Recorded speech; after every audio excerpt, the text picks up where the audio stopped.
ជាកិច្ចចាប់ផ្ដើមនាងខ្ញុំសូមជម្រាបសួរដល់អ្នកគ្រូច័ន្ទទេភាដែលអ្នកគ្រូជាអ្នកសម្របសម្រួលក្នុងការស្រាវជ្រាវរបស់ក្រុមយើងខ្ញុំ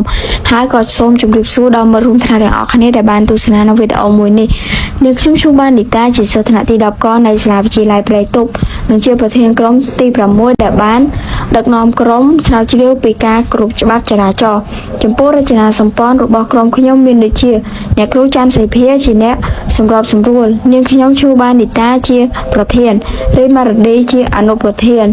និងស៊ុនសេកែវហ៊ុនដុល្លាររឿងរសាគីស្រីណូកូនច័ន្ទឌីជាសមាជិកហើយមេត្តារបស់ក្រុមខ្ញុំមានដូចជា1និយមន័យច្បាប់ចរាចរណ៍2ស្ថានភាពទូទៅនៃច្បាប់ចរាចរណ៍3គោលបំណងនៃការស្រាវជ្រាវ4សំណួរស្រាវជ្រាវ5វិធីសាស្ត្រនិងសកម្មភាពស្រាវជ្រាវ6របបគំហើញ7កិច្ចការបន្តយើងដឹងហើយថាការគ្រប់ច្បាប់ចរាចរណ៍គឺពិតជាសំខាន់ណាស់សម្រាប់មនុស្សគ្រប់រូបព្រោះវាជាកត្តាដែលនាំឲ្យយើងទៅរកសេចក្តីសុខនិងសុភមង្គលក្នុងគ្រួសារនិងសង្គមជាតិបើសិនជាយើងគ្មានការគ្រប់ច្បាប់ចរាចរណ៍បានល្អទេនោះវានាំឲ្យយើងវិនិច្ឆ័យអន្តរាយក្នុងខ្លួនទៅវិញទេហើយនឹងគ្មានសេចក្តីសុខសុភមង្គលក្នុងក្រុមគ្រួសារនិងសង្គមជាតិឡើយចំណុចទី1តកតងជាមួយនឹងនិយមន័យច្បាប់ចរាចរណ៍ច្បាប់ចរាចរណ៍គឺជាបញ្ញត្តិមួយបទបញ្ជានិងវិធានការដែលកំណត់ដោយរដ្ឋដើម្បីគ្រប់គ្រងសណ្ដាប់ធ្នាប់និងសុវត្ថិភាពនៃការធ្វើចរាចរណ៍យានយន្តនិងអ្នកថ្មើរជើងនៅលើដងផ្លូវហើយយើងក៏ដឹងហើយដែរច្បាប់ចរាចរណ៍គឺជាវិធានការដែលរដ្ឋកំណត់ដើម្បីគ្រប់គ្រងសណ្ដាប់ធ្នាប់និងសុវត្ថិភាពនៃការធ្វើចរាចរណ៍បើយើងធ្វើដំណើរដោយមិនគោរពច្បាប់ចរាចរណ៍នាំឲ្យយើងខាតបង់នៅថវិកាឬរបស់ដែលមានតម្លៃដោយសារតែគេផាកឬក៏ពិន័យនៅពេលដែលយើងមិនគោរពច្បាប់ចរាចរណ៍ចូលដល់ចំណុចទី2ស្ថានភាពទូទៅនៃច្បាប់ចរាចរណ៍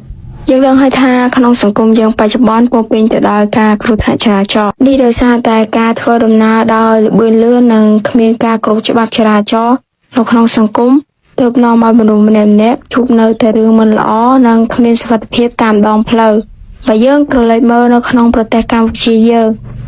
ពេលនេះពោរពេញទៅដោយការគ្រោះថ្នាក់នេះដោយសារតែការបើកបរនៅល្បឿនលឿនហួសប្រមាណនិងគ្មានការគោរពច្បាប់ចរាចរណ៍ទើបនាំឲ្យគេគ្មានសុវត្ថិភាពតាមដងផ្លូវនិងថែមទាំងមានគ្រោះថ្នាក់តាមដងផ្លូវថែមទៀតផង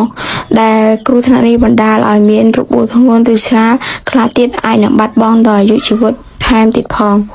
ចូលមកដល់ចំណុចទី3គោលបំណងនៃការស្រាវជ្រាវ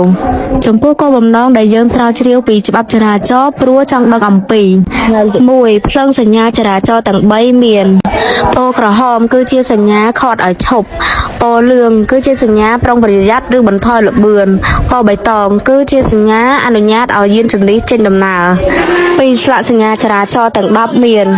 ស្លាកសញ្ញាគ្រោះថ្នាក់ស្លាកសញ្ញាបម្រាមស្លាកសញ្ញាបញ្ជាស្លាកសញ្ញាប្រាប់ដំណឹងស្លាកសញ្ញាបង្ហាញសិទ្ធិអាទិភាពស្លាកសញ្ញាការដ្ឋានឬបណ្ដោះអាសន្នស្លាកសញ្ញាប្រាប់ទិសដៅស្លាកសញ្ញាប្រាប់ឈ្មោះតំបន់ស្លាកសញ្ញាប្រាប់ឈ្មោះផ្លូវស្លាកសញ្ញាបន្ថែមពីក្រោមចូលដល់ចំណុចទី4សំណួរស្រាវជ្រាវសំណួរ1តើយើងត្រូវមានវិធានការអ្វីខ្លះដើម្បីទប់ស្កាត់គ្រោះថ្នាក់ចរាចរណ៍ផ្សេង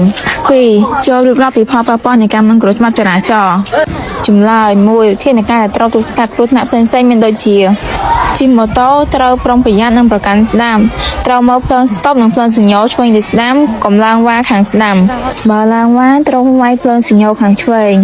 មើលសកម្មភាពពីខាងមុខកុំតន់ឡើងវ៉ាប្រសិនបើយើង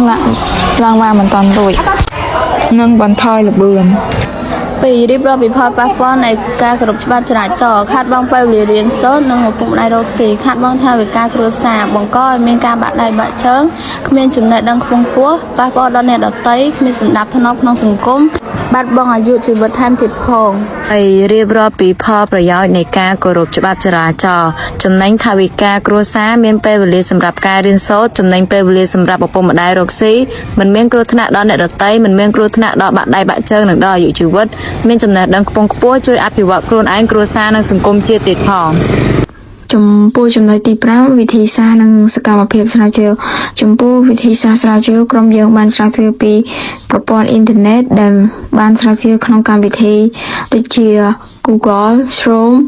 Facebook និង YouTube ហើយចំពោះសកម្មភាពស្រាវជ្រាវវិញពួកយើងបានចុះសាកសួរដល់លោកអ៊ុំមេភូមិនៅតាមភូមិនិងតាមតំបន់ដែលយើងរស់នៅ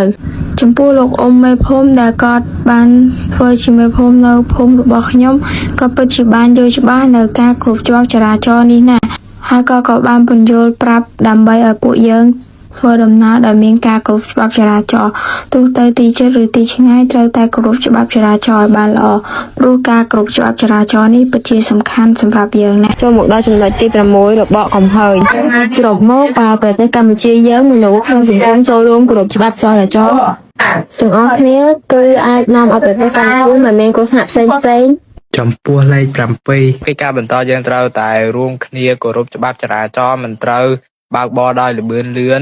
និងចេះពាក់មួកសុវត្ថិភាពពេលជិះម៉ូតូដាក់ខ្សែក្រវ៉ាត់នៅពេលជិះឡាននៅពេលធ្វើដំណើរទៅទីឆ្ងាយឬជិតណាក៏ដោយយើងត្រូវតែចេះដាក់ខ្សែក្រវ៉ាត់ឬពាក់មួកសុវត្ថិភាពឲ្យបានត្រឹមត្រូវហើយធ្វើជាគំរូដ៏ល្អដល់អ្នកជំនាន់ក្រោយដើម្បីកុំឲ្យមានគ្រោះថ្នាក់ផ្សេងដោយរូបខាងក្រោមដែលបានបង្ហាញ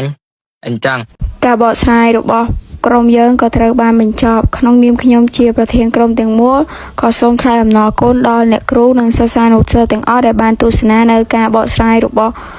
ក្រុមយើងខ្ញុំហើយក៏សូមខន្តីអភ័យទោសរាល់កំហុសខុសឆ្គងដោយចេតនាឬអចេតនាដោយសារតែក្រុមយើងធ្វើការបកស្រាយតាមទូរស័ព្ទបែបនេះហើយវាអាចធ្វើឲ្យមានការរអាក់រអួលក្នុងការបកស្រាយប្រធានមួយនេះ